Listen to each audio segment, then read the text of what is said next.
Hello student, welcome to Pandoli study. आज हम देखने वाले हैं एमपी बोर्ड क्लास 10th का मैथ्स का पेपर। चलिए देखते हैं इसका पहला क्वेश्चन।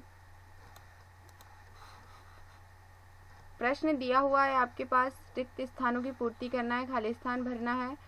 पहला प्रश्न है, बेलन के आयतन का सूत्र खाली स्थान है।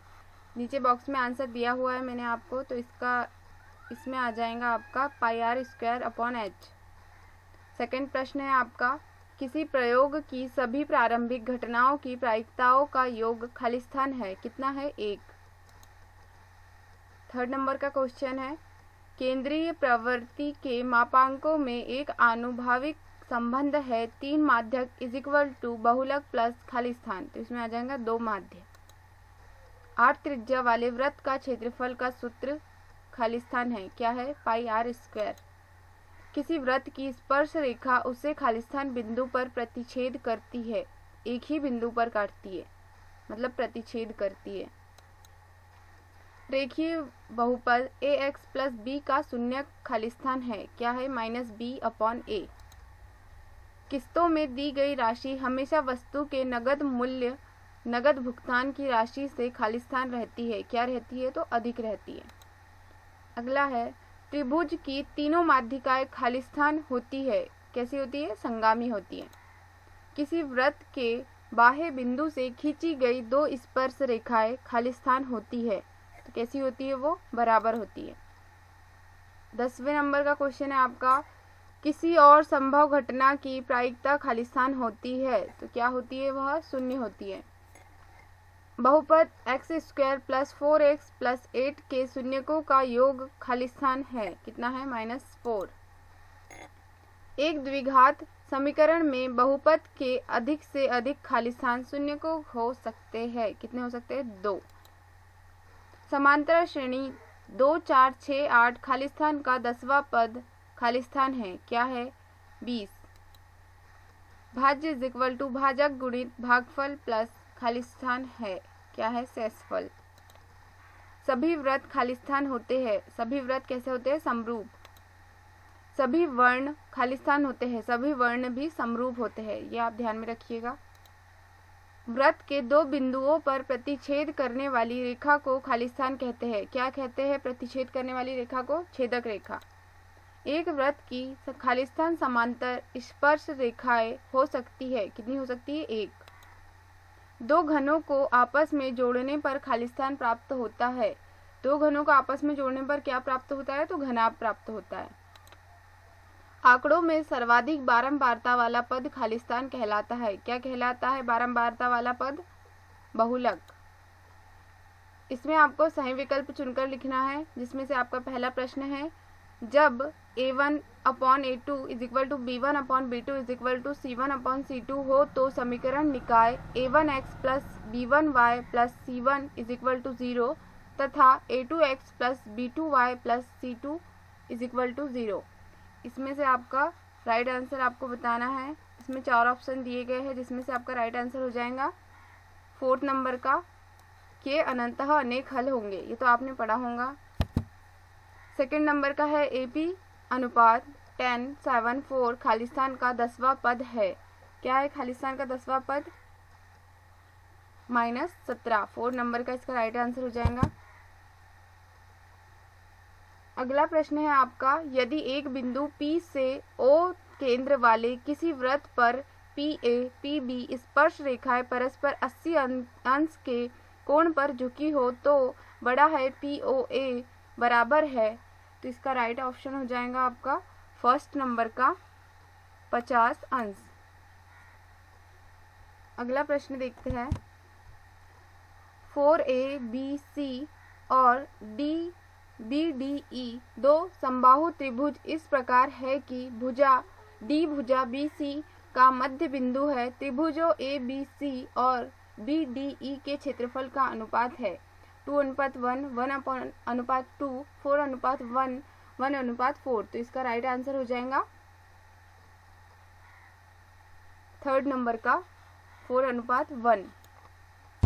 अगला देखते हैं, सभी वृत्त होते हैं सर्वांगसम, समान, समरूप, उपरोक्त सभी, तो इसका राइट आंसर हो जाएगा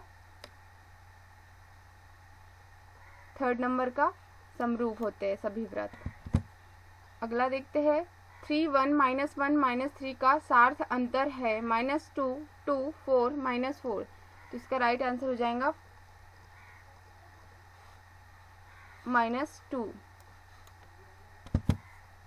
अगला देखते हैं त्रिभुजों DEF और ABC में बड़ा है B = बड़ा E, बड़ा F = बड़ा C तथा AB = 3DE को त्रिभुज है। सर्वांगसम परंतु समरूप नहीं, समरूप परंतु सर्वांगसम नहीं, ना तो सर्वांगसम और ना ही समरूप, सर्वांगसम और समरूप दोनों। तो इसका सही जवाब हो जाएगा फोर्थ नंबर का सर्वांगसम और समरूप दोनों। 8वें नंबर का क्वेश्चन है आपका समीकरण x² + x - 2 = 0, जिसका राइट आंसर है सेकेंड नंबर का 2 वास्तविक मूल है। अगला है 4 और 7 का महत्तम समापवर्तक HCE होगा, जिसका राइट आंसर है 1 पहले नंबर का। 96 और 404 का HCF होगा 120 4 10 3, तो इसका राइट आंसर है आपका 4 नंबर का 3।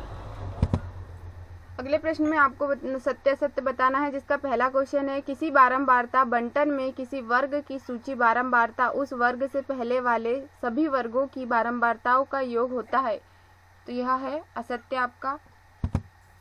सेकंड नंबर का क्वेश्चन है त्रिज्या r वाले वृत्त की परिधि = πr², यह सत्य है। घात 2 के किसी बहुपद के अधिक से अधिक 2 शून्यक हो सकते हैं, यह भी सत्य है। किसी बिंदु की y अक्ष से दूरी उस बिंदु का y निर्देशांक कहलाती है, असत्य। √2 एक परिमेय संख्या है, असत्य। शिक्षा उपकर अप्रत्यक्ष कर है, सत्य। चक्रीय चतुर्भुज के सम्मुख कोणों का योग 360 अंश होता है, यह सत्य है। 8वें नंबर का क्वेश्चन पूछा गया आपको घनाभ के सभी चारों विकर्ण बराबर होते हैं, यस सत्य है यह। 7 8 9 का समांतर माध्य 9 है, असत्य। एक प्राकृत संख्या का अभाज्य गुणनखंड उसके गुणनखंडों के क्रम को छोड़ते हुए अद्वितीय होता है, यह सत्य है। घात 1 के बहुपद को द्विघात बहुपद कहते हैं, सत्य है। सभी सर्वांगसम आकृति असमरूप होती है परंतु इसका विलोम सत्य नहीं है, सत्य। समांतर श्रेणी के पद हमेशा बढ़ते क्रम में रहते हैं, असत्य। द्विघात समीकरण में वास्तविक मूल होने के लिए बड़ा है D होना चाहिए, यह सत्य है। 15 नंबर का क्वेश्चन है आपका 8 9 25 का HCF 25 होगा, असत्य। असंभव घटना की प्रायिकता 0 होती है, यह सत्य है। 17वें नंबर का क्वेश्चन है आपका r त्रिज्या वाले वृत्त का परिमाप 2r होता है, यह सत्य है। 2πr होता है। 18 नंबर का क्वेश्चन है एक वृत्त का व्यास 14 सेंटीमीटर है तो उसकी त्रिज्या 28 सेंटीमीटर होगी, यह भी असत्य है। AP 13579 का प्रथम पद 3 है, असत्य। प्रत्येक का एक वाक्य में उत्तर देना है, जिसमें से आपका पहला प्रश्न है प्रेक्षक की आंख से देखी गई वस्तु के बिंदु को मिलाने वाली रेखा क्या कहलाती है? दृष्टि रेखा कहलाती है। नीचे बॉक्स में आंसर दिया हुआ है मैंने। जिसका सेकंड प्रश्न है रेखिक बहुलक की घात कितनी होती है? कितनी होती है रेखिक बहुलक की घात? 1 होती है। द्विघात समीकरण के मूल्यों की अधिकतम संख्या कितनी होती है? कितनी होती है? 2 होती है। 4th नंबर का क्वेश्चन है बिंदु A ब्रैकेट में 3 4 की O = 0 0 से दूरी क्या होंगी? कितनी होंगी? 5। आप देख लेना बनाकर। रेखीय समीकरण युग्म का सबसे व्यापक रूप लिखिए। क्या है व्यापक रूप? x + y = 0 आती है सर्वांगसम। पाइथागोरस प्रमेय का कथन लिखिए। -b/a c/a। Thank you for watching. Do like, comment, share and subscribe.